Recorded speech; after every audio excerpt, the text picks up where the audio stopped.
Do I have to obey a cease and desist letter? I'm Aaron Hall, a business attorney in Minnesota. Let's imagine you received a cease and desist letter. It's pretty scary. It's pretty intimidating. Usually, it's written by an attorney on law firm letterhead, and it's telling you to stop doing something.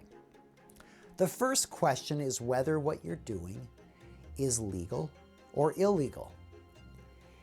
A cease and desist letter generally is only used when conduct is illegal.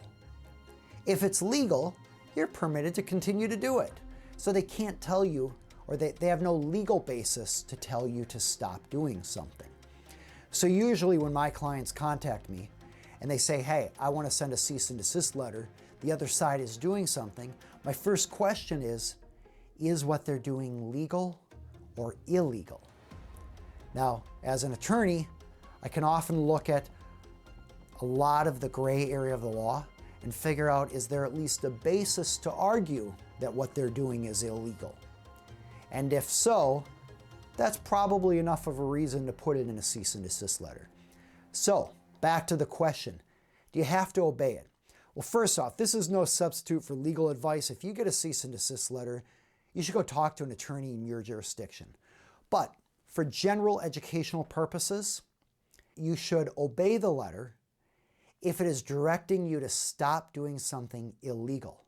And you don't have to obey the letter if it is directing you to stop doing something that is permissible, where there's no law against it. So that's the first question. Is there any legal reason you should stop?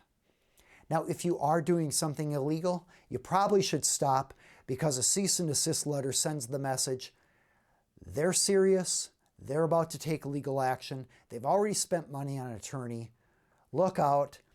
This is the first step typically to a lawsuit.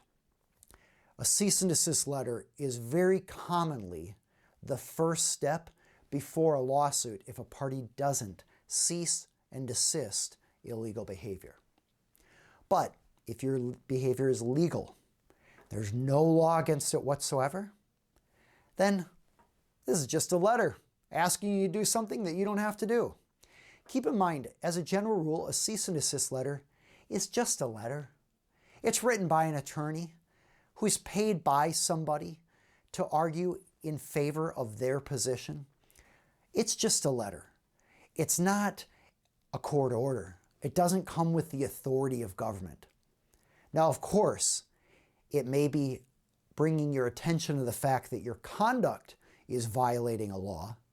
That's a different thing, though. That's the law coming to bear on your conduct. But keep in mind, a letter is just a letter. And if you disregard a letter because it's telling you to stop doing something that you're legally entitled to do, that's fine. There's generally nothing they can do about it. I say generally because sometimes I've seen where when there is a cease and desist letter sent that tells somebody to stop doing something that they're allowed to do, the next step is they get sued. Now you might say that's a frivolous lawsuit.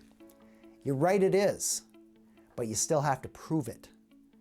Now, because it's a frivolous lawsuit, it probably violates Rule 11 of the Rules of Civil Procedure, and thus the court could not only dismiss the case, but if the court determines that it's frivolous and did violate Rule 11, then the court can order that your attorney's fees be reimbursed and even other penalties and sanctions. So my point is, you might win in the end, but I can't guarantee you won't be faced with a frivolous lawsuit. That's the nature of the world we live in. If you'd like to learn more about this, you can see the links in the description below. They point to aaronhall.com, which is my website. I'm an attorney in Minneapolis, Minnesota.